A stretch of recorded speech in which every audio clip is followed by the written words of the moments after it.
Wa qala alaihi salatu wassalamu man syaribal khamra hatta yazila aqlahu ya'tihi syaitanu fi duburihi arba'ina marratan. Nabi sallallahu alaihi wasallam bersabda, siapa orang yang minum khamar sampai hilang akalnya, maka dia akan disetubuhi oleh syaitan dari belakangnya, dari duburnya selama 40 kali. Kama ya'kir rajulu imra'atahu, sebagaimana seorang suami mempergauli istrinya. Ai fi quburiha, artinya suami mempergauli istrinya dari kubulnya. Jadi saudara-saudara sekalian, khabar ini menjelaskan bahwa orang yang minum minuman keras itu sampai hilang kesadarannya, sampai mabuk dia, maka akan didatangi oleh setan, akan disetubuhi oleh setan, dan disetubuhnya itu dari belakangnya, dari duburnya sebanyak 40 kali. Nah ini saudara-saudara sekalian, bagi orang yang beriman itu akal merupakan penjagaan, merupakan benteng yang paling utama. Ya, ketika akalnya itu hilang karena dia minum khamar, ketika kesadarannya itu hilang karena dia minum minuman keras itu, maka seseorang itu tidak punya lagi benteng untuk mempertahankan dirinya dari serangan setan, dari bujuk rayu setan, dari godaan setan. Maka dengan mudah, karena sudah tidak ada bentengnya lagi, sudah tidak ada penjagaannya lagi, setan itu sebagai musuhnya manusia sudah dengan sangat mudah ya diibaratkan oleh seseorang yang disetubuhi dari belakangnya. Na'udzubillah. Ya, jadi hadis ini merupakan kiasan begitu ya. Kenapa? Karena pada dasarnya setan itu tidak bisa menyetubuhi manusia gitu ya. Karena beda dimensi, beda materi ya. Setan itu kan dimensinya dari alam gaib, sedangkan manusia itu di alam nyata, materinya juga berbeda ya. Setan itu ya dari api ya, sedangkan manusia itu dari tanah ya. Sehingga beda dimensi dan beda materi ini yang menurut para ulama, sebagian jumhur ulama menyatakan tidak bisa itu ya kalau terjadinya persetubuhan antara setan dengan manusia. Tetapi yang sangat jelas diajarkan di dalam ajaran Islam itu bahwa setan itu bisa masuk ke dalam tubuh manusia ya. Itu disebutkan itu di dalam Al-Qur'an itu ya. Di dalam ayat Al-Qur'an, alladzina ya'kuluna riba la yaqumuna illa kama yaqumul ladzi yatakhabbathu asyaitanu minal mas. Ya, orang-orang yang memakan harta riba itu mereka tidak bisa berdiri melainkan seperti berdirinya orang yang kemasukan setan minal masjid ya, daripada karena gangguan jiwa atau kesurupan. Ini ayat yang sangat jelas gitu ya di dalam Al-Qur'an yang menyatakan bahwa setan bisa masuk ya, membuat orang kesurupan, yang membuat orang hilang kesadarannya. Maka ketika setan itu masuk ke dalam jiwanya, masuk ke dalam pikirannya, itu yang bisa menyebabkan orang seolah-olah dia diperkosa atau seolah-olah dia disetubuhi oleh setan gitu ya. Ya, tetapi secara fisik gitu tidak bisa gitu ya. Nah, juga ada hadis Rasulullah SAW yang menceritakan Ketika Rasulullah Shallallahu Alaihi Wasallam didatangi oleh seorang ibu, gitu ya, yang membawa anaknya yang sedang sakit, ya, tuh anak kesurupan, nggak sadar gitu, dan sakit, gitu ya. Maka ketika dibawa kepada Rasulullah, Rasulullah katakan, ya, ukhruj aduwallah, hai musuh Allah, keluar kamu, gitu ya. Anak Rasulullah, saya ini Rasulullah. Begitu dikatakan, maka keluarlah itu setannya, anak itu sembuh, gitu ya.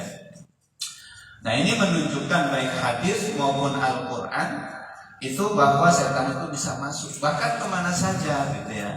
Kemana saja dia bisa masuk ke dalam aliran darah manusia, ke dalam pikiran manusia, ke benda-benda, ke televisi, ke HP, gitu ya. Maka ketika orang yang tidak berhenti main HP itu, ada kemungkinan kemasukan setan, gitu ya. Tapi kalau orang-orang yang beriman, yang senantiasa berzikir, nggak mau takut itu setannya, ya. Seperti Rasulullah bilang ini, ukhruj aduwallah, keluar kamu hai musuh Allah, gitu ya. Itu kan menunjukkan kalimat itu bahwa ternyata benar, gitu ya. Di dalam tubuh itu ketika diperintahkan keluar maka keluar dia, ya. Itu menunjukkan bahwa itu masuk. Dan itu dicontohkan oleh Rasulullah. Maka ada orang-orang yang memang memiliki kedekatan kepada Allah, sebagaimana dekatnya Rasulullah kepada Allah, bisa dia, ya, menyuruh setan untuk keluar dari tubuh seseorang, seperti yang dilakukan oleh Rasulullah SAW itu. Kama yakir rajulu imra'atan, sebagaimana suami itu mendatangi istrinya. Nah, ini juga saudara-saudara sekalian menunjukkan bahwa orang yang kehilangan kesadaran akibat minum khamr itu, maka dia lemah sekali begitu di hadapan setan. Dia bisa saja menuruti kemauan setan, seperti diumpamakan seorang suami yang mendatangi istrinya. Kan kalau istri, ya dia patuh sama suami, gitu ya. Dia tidak melawan sama suami, gitu ya. Selama bukan maksiat, gitu ya. Nah, penguasaan setan kepada orang yang kehilangan akalnya ibaratkan seperti seorang suami yang menguasai istrinya. Istrinya pasti taat, pasti patuh, apa yang dikehendaki suaminya dia lakukan, ya. Jadi na'udzubillah, orang yang minum khamr seperti itu.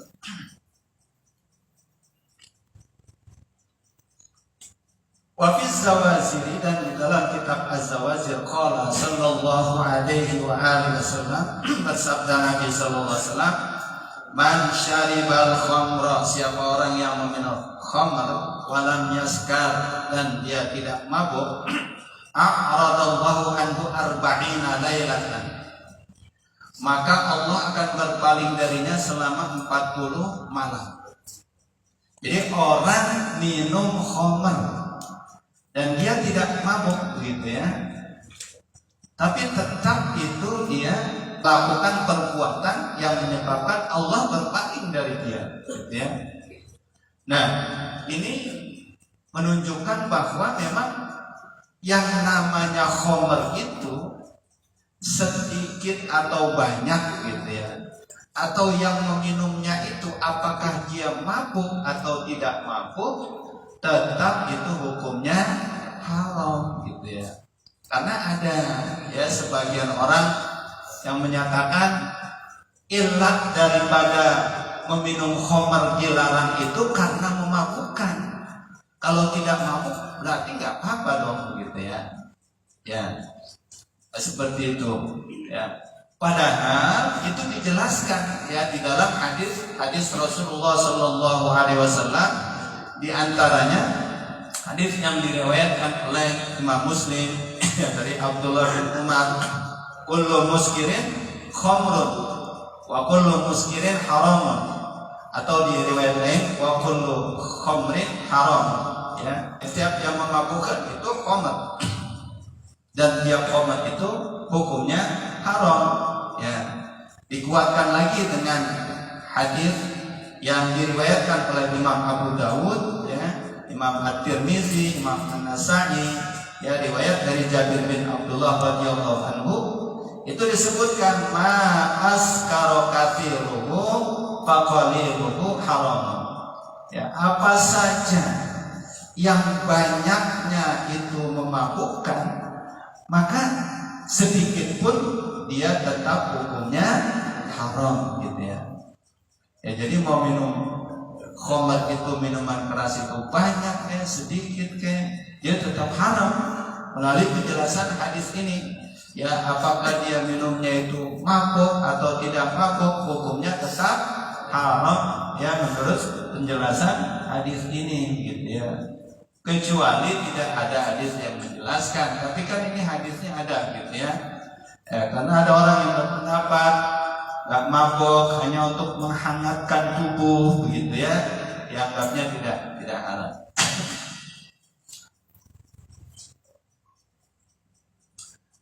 Wa man syaribal khamra wa sakar lam yaqbalillahu minhu sarfan wala adlan ay naflan wala fardan arba'ina lailatan. Dan siapa orang yang meminum khamr, minuman keras, minuman yang memabukkan, wasakara, dan dia mabuk, maka Allah tidak menerima ya amalan sunnahnya maupun amalan fardunya selama 40 malam. Ya. Jadi mabuk begitu ya, habis mabuk dia mengerjakan amalan yang sunnah atau mengerjakan amalan yang fardu, maka itu tidak diterima oleh Allah SWT. Dan ini yang paling berbahaya. Fa'in mata fiha mata ka'abidi wazni. Kalau dia meninggal dunia, maka dia meninggal dunia ya seperti penyembah berhala. Na'udzubillah. Meninggal dalam keadaan su'ul khatimah. Wa kana haqqan 'ala Allahi ayyasqiyahu min tinatil khibari. Dan adalah menjadi hak bagi Allah Subhanahu wa taala untuk memberinya minum dari tinatil jibal. Kila ya Rasulullah. Ya, ada yang bertanya, ya Rasulullah, wa ma tinatul khibal? Ya Rasulullah, apa itu yang dimaksud tinatul khibal? Qala usaratu ahlin nari, ya, al-qayhu wad dam. Yang dimaksud dengan tinatul jibal, tinatul khibal itu adalah perasan, ya, perasan air penduduk neraka, ya, perasan air neraka yang berupa, yaitu al-qayhu wad dam, berupa nanah dan darah. Na'udzubillah. Jadi orang yang minum minuman keras di dunia itu, ya, itu akan diberikan minuman yang minuman itu dari nanah dan darah, ya. Na'udzubillah. Wa qala alaihi salatu wassalam, dan bersabda Nabi sallallahu alaihi wasallam, la'anallahu al-khamra wa syaribaha wa saqiyaha ayyul ghairi wa ba'i'aha wa mutba'aha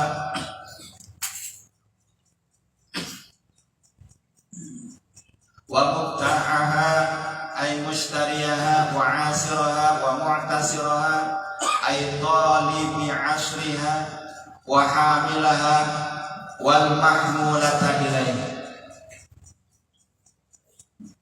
wa akila samaniha bimadatil hamjati ay akhidahu. Ya Rasulullah bersabda, Allah itu melaknat khamar dan orang yang meminumnya dan orang yang memberi minum. Aili ghairi artinya memberi minum kepada yang lain. Khamarnya dilaknat, yang minumnya dilaknat, yang memberinya dilaknat, penjualnya, ya, orang yang membelinya, ya, wa'asiraha, orang yang memerasnya, ya, artinya orang yang memprosesnya, orang yang meminta diperaskan, ya, orang yang membawanya, ya, tukang bawain minuman, ya, seperti penjual-penjual itu. dan orang yang memakan harganya atau orang yang mengambil keuntungannya. Wa khussa al-aqlu bidzikri, dan dikhususkan menyebutkan al-aqlu makan bidzikri ya dengan sebutan itu li'annahu al-ghalabu wujuhil intifa'i karena sesungguhnya ya penyebutan makan itu lebih umum ya dalam mengambil manfaat gitu ya. Jadi kalau orang jual apa-apa meskipun bentuknya minuman, kalau ada keuntungannya itu disebutnya keuntungannya buat makan gitu ya. Keuntungannya buat makan usaha. Ketika usahanya minuman itu kalau disebutkan keuntungannya untuk apa? Untuk makan gitu ya, untuk makan. Maka di sini disebutkan karena itu dia lebih umum disebut seperti itu. Walaupun di sini yang dibicarakan adalah minuman. Ya, seharusnya keuntungan daripada minuman itu ya untuk diminum ya, tapi keuntungan di sini disebutkan untuk dimakan karena penggunaan kata makan itu memang yang lebih umum digunakan.